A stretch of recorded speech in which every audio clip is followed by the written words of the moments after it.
stopping the video with my face in it. Get far enough away that it's blurry. Professional quality. Right. All right. So, today we're going to talk about that pass that we just drilled and some of the dynamics of basically starting or kind of a kneeling open guard situation, right? Obviously, when I'm on the ground with an opponent in the open guard, the grip dynamic becomes much more of an issue. I.e., if I'm up here and he tries to get a collar grip, I mean, he can get it, but man, I have so much at my disposal to break that grip, right? If he tries to get a sleeve grip, kablam!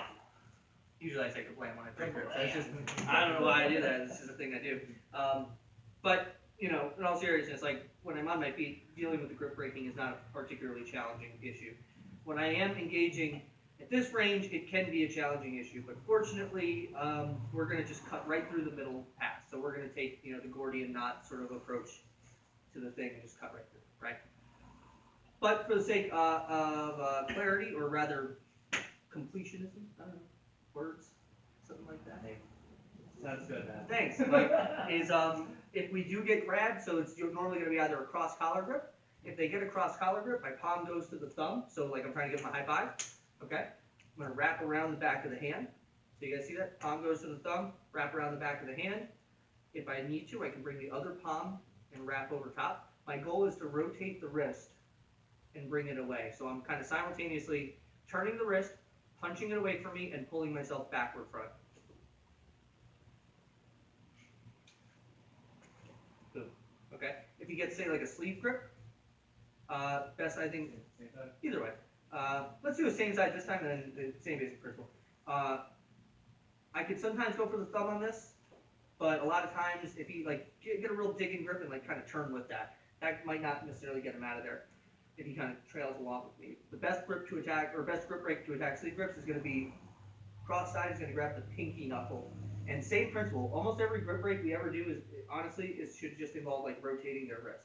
So if I grab the pinky and I turn it, so you guys see that?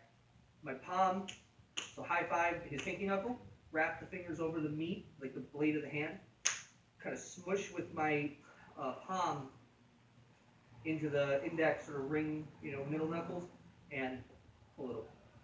So again, cross collar, going for the thumb, sleeve, going for the pinky. It's almost like I universally am going to go for whatever like the farthest side of the wrist is as to how I'm going to break the grip. So if he goes for a cross collar, granted I am starting with this one, so this one is the same side, but since this is coming into play, imagine like the basic mechanics is this, right? But if he goes, let's say he grabs a cross grip with the sleeve, then it might be better in that instance to go for the thumb. It's almost universally, basically, whichever is the farther side of his hand away from me, hold that up and rotate. So if it's this, this, this, this. If you apply that principle to grip breaks, you'll have a lot of success. And I guess I'll show one other one. He gets a sleeve grip on the same side, and I can't quite break the grip, so my palm swings under. The inside of my thumb is going to grab kind of the bone of his wrist, and I'm going to bring his hand that way while I elbow his elbow. Pretty simple grip. So if I am in the grip fighting battle here at this range, right, so I've decided I want to, maybe I'm not having a ton of success passing from my feet, he's putting his feet on my hips, I can't do the thing we did on Wednesday, so we're tussling, and he's trying to go for grips, going for the grips, I'm controlling, right? What I want to eventually aim to do here for today's technique is, just like we demonstrated in the drill, I want to start by controlling his feet. It seems stupid that that would be a thing you would do, but it kind of sets the table for the rest of the stuff. So if his feet are wider apart, just like bringing them together has a pretty decent sort of control point. If he tries to like scoot away, you can kind of keep him here, you know? If he tries to get in farther, like try to get close to me, I can kind of keep him at range, right?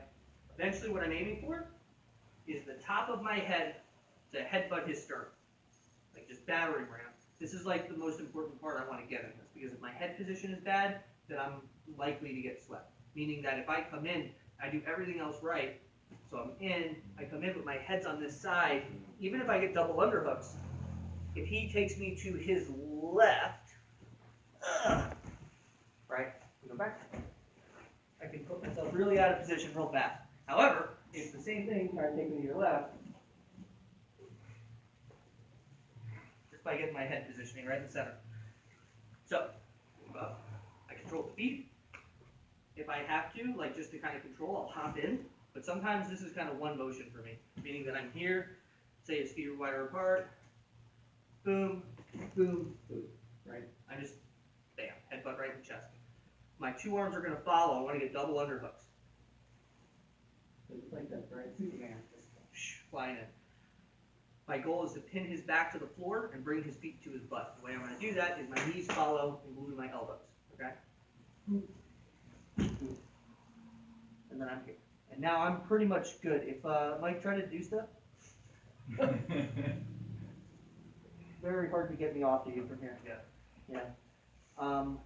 If you want to be a real dick about it, if you're just like, maybe it's a tournament, you're up 3 points, there's a minute left on the clock, I just want to not let anything happen, let me get you to sit up again. As I'm going up, a little grip behind the small of the back, it's going to be uncomfortable, right? Pull the hips in, and pinch your elbows down at the hips. Try to do like anything. No. No? Yeah, that sucks. There's just no getting away. Yeah. Like, this is pretty dominant. I don't have as much mobility to pass, but man, this is like, try to push me away. No. My old coach used to do this when he got old and like was past his prime. Like he could like just get to this position and just fucking hold you there, and it's like you just weren't going anywhere. Once I get to this spot, now I want to start thinking about passing. This sort of like shuck pass, the dynamics. There's one key detail that I think that makes it like most work. Everything that we already covered is basically what we want to do, right? My head's gonna pick a side. I'm going to put my weight on my shoulder. So actually, first detail that matters the most, weight has to be on your shoulder. If I try to do this with my weight on my feet, it's like going to always be kind of weird.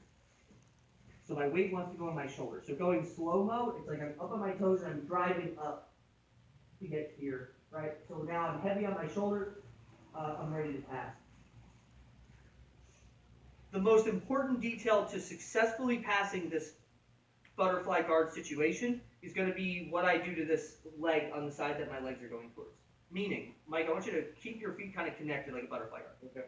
If I do nothing, I can do this perfect. And it's going to be kind of awkward getting around his leg. We now go 100%. Ah! Right, he's going to follow. However, same thing, keep a hold of me. Okay. If I shuck that leg across, then I'll get past every time. So the most important detail, I'll show that on this side so you can see it. So again, I'm here, head picks aside, up. I shuck the knees across. My positioning is going to basically, shoulder stays exactly where it is. Arm is going to, let me get this leg just be floating in the air. Arm is going to punch across and like clothesline his legs. So just clothesline the legs across. And that's going to be what clears my path so I can make this, settle this position. So again, I would control the feet, in, control the position, head picks aside. So if I'm just like initiating it, I get it with my toes, head picks aside, I'm up, shut the legs, control the hips, and work through your position. Now, two variables I want to throw in real fast before we partner up. One of the best parts about this pass, and why this is, I would say, probably my personal highest percentage open guard pass, is their natural response to this position will almost universally facilitate, actually their two most common natural responses will almost universally facilitate this situation, because I have him pinned down. If Mike cannot lift me while his feet are glued to his butt and his back is on the floor, what does he have to do in order to, exactly, he has to scoot his butt back in space. So, sometimes you might get kind of caught up in here. I'm like in this position, and maybe he's like, Fred, stay attached. So before you do that, let's just say like, I don't feel like, this knee is kind of high. I don't feel like I can get over, right?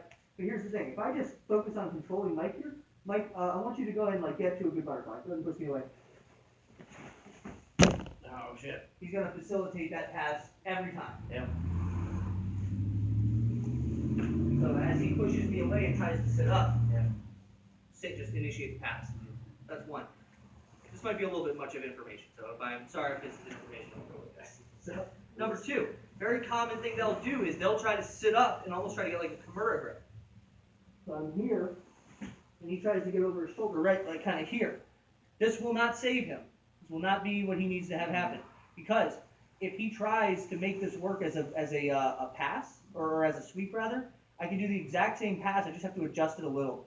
If I'm here and he tries to like elevate me over, so elevate me towards that side, boom. Same thing, just clotheslining those legs. In fact, a lot of times against good people, I'll just sort of facilitate those conditions. Like if I feel like they're there. Another thing that'll help is getting a pants grip on the side that you're passing to. So if I'm here, do me here, sit up over this shoulder. Okay. Ah, that is geek. Oh. Ah!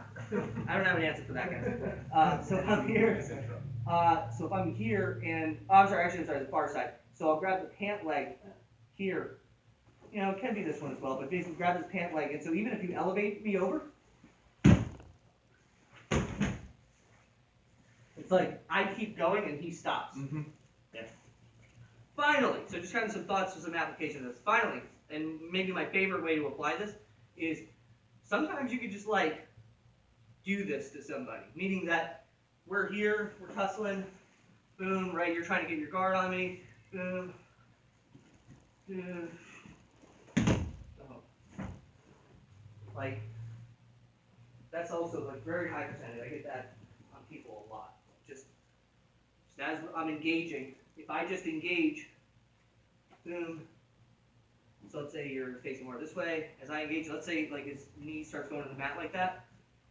I'm coming in and I'm just gonna shuck and hop over and take this position.